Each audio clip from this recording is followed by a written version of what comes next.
couple of months ago, we did this.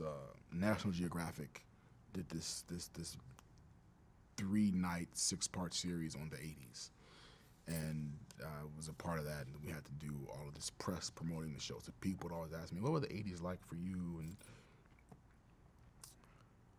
the '80s for me were a blast. I mean, I was a teenager living in New York on the #1 show, not just in the country, but in the world. And we shot in New York, and everybody watched the show. Everybody knew the show. And I had the absolute best time of my life.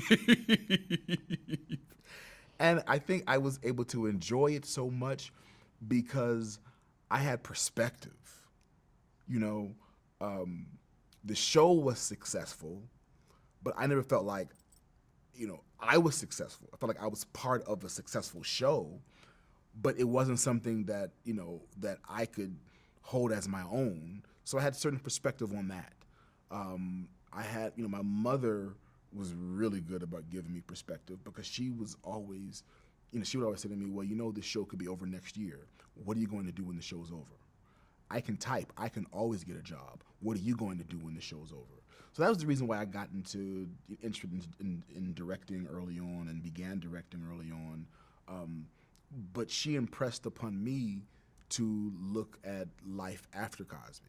And as a result, I grew up with this almost maniacal obsession with life after Cosby.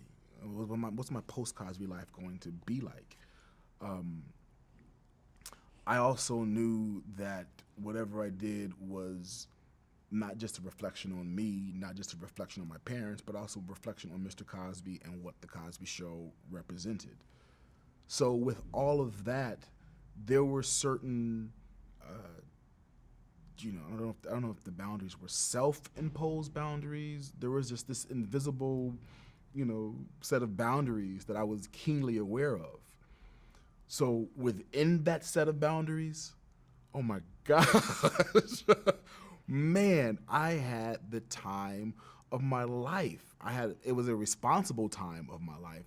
But, as I look back, there's something to be said for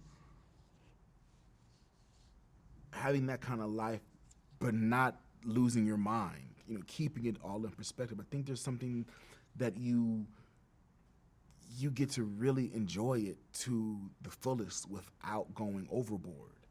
And, granted, I had the kind of mother that even though I was on television, if I went overboard, she would very definitely check me, and probably not in the way that I would like. So I still, grew up with a certain, fear of / respect for the authority figure in my house. So it just allowed for an awesome time. I lived in Westchester in Hartsdale, and I had my own car, so I would, drive down to the city. Even before I moved to Hartsdale, when I lived in Brooklyn, I lived in Brooklyn and my girlfriend lived in New Rochelle, and I would take this drive from Brooklyn Heights to New Rochelle so we could hang out. Man, I was just really, really loving life, man. Sounds good. Yeah. Did you feel a responsibility to sort of be a role model to your fans? The role model thing was always there.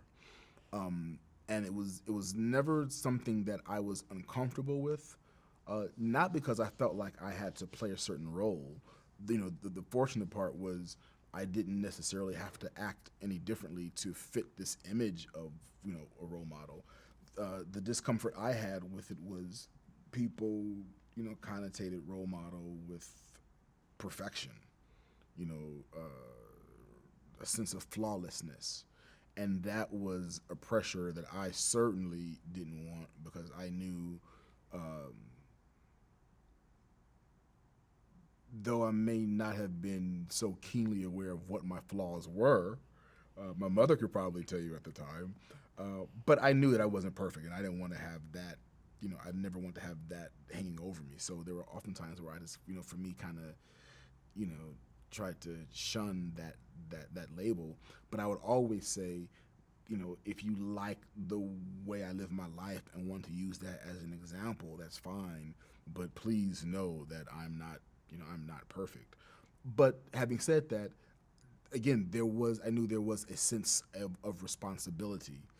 And like I said, I knew that I was, also representing everything that the Cosby Show represented. So that was one of the things that kind of helped me keep things in perspective. But as I said, it wasn't like I had to be different from what I really was to, to continue to live my life.